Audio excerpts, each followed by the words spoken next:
Je vous le disais en titre, c'est demain la rentrée officielle des classes pour les élèves au Burkina Faso. Et bonne nouvelle cette année, la journée continue de travail est suspendue dans les établissements secondaires et primaires. L'application de la journée de travail continue après un an n'a pas donné les résultats espérés. Une suspension saluée par les enseignants, mais pour le ministère de l'Éducation, on se garde de parler d'une décision définitive. Moukoun Dabiri. Bonne nouvelle. Ainsi est accueillie la suppression de la journée continue dans les établissements d'enseignement primaire et secondaire. Plus d'une année après sa mise en œuvre, la mesure était au cœur d'une polémique entre les acteurs du système éducatif. À la journée continue, les enseignants reprochent le manque de mesures d'accompagnement, insuffisance de cantines scolaires, conditions climatiques défavorables. C'était donc la charrue avant le bœuf. Les enfants restaient à midi pour avoir à manger, c'était un problème. Les parents viennent souvent donner à manger à leurs enfants et puis repartent au bureau. Donc, en classe, quand on rentre à 14 h, les enfants même somnolents, sont fatigués. Ils n'ont pas eu assez de temps pour se reposer. C'est à 14 h 30 les élèves du CM2 se retrouvent pour réviser les leçons, même dans les autres classes. Ils se retrouvent à 14 h 30 pour réviser les leçons. Mais dès qu'ils sortent à midi, le temps de chercher à manger, il est 14 h. Ils rentrent en classe fatigués. Difficile. La journée continue, c'était aussi un bouleversement des programmes d'enseignement et des habitudes, tant au niveau des encadreurs que des apprenants. Et la mesure gouvernementale visant à retourner à l'ancienne formule n'est que soulagement pour les acteurs. Nous avions compris qu'il n'y a pas eu un travail en amont, c'est-à-dire d'abord il faut sensibiliser avant d'aller.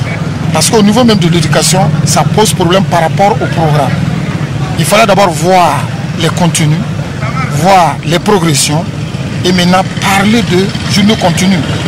Parce qu'il y a des heures qu'il faut qu'on enlève dans la journée et que l'agent doit aller se reposer. La progression aussi, on biffe quelque chose aussi à ce niveau.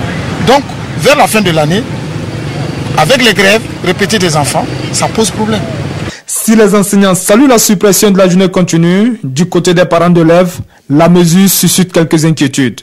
Comment concilier désormais temps de travail des parents et celui des enfants, quand on sait que désormais tous n'auront plus les mêmes heures? Difficile équation, mais quand il s'agit de l'avenir des enfants, tous font front commun. Si c'est pour le bien des enfants, c'est pas grave. Oui, mais il faut toujours s'adapter, hein.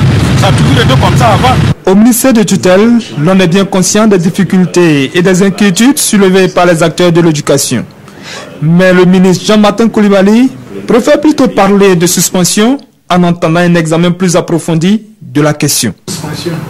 Pour le moment, c'est une suspension, comme je l'ai dit, parce que personnellement, quand je prends l'exemple d'autres pays, quand je prends même l'exemple de notre pays, nous avons des écoles privées qui fonctionnent sur le régime de la journée continue, qui font d'excellents résultats.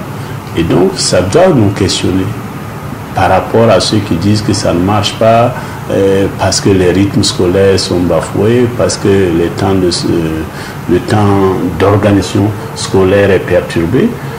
Je trouve que c'est un argument qui est un peu court, puisqu'il y a d'autres structures qui le font et où ça marche. Et donc, il nous faut regarder dans le fond quels sont les avantages et quels sont les réels désavantages à instituer une journée continue au niveau du scolaire. Et quelles sont les mesures d'accompagnement qu'il faut mettre en place. C'est vraiment sur cette question où je suis en phase avec ceux qui trouvent qu'il faut des aménagements. Je crois que c'est là-dessus qu'il nous faut aussi approfondir la réflexion. Pour le ministre, la suspension de la journée continue répond au besoin d'aborder l'année scolaire avec plus de sérénité. L'homme demeure cependant convaincu que la journée continue peut porter de meilleurs résultats dans le système éducatif pourvu que les conditions soient réunies.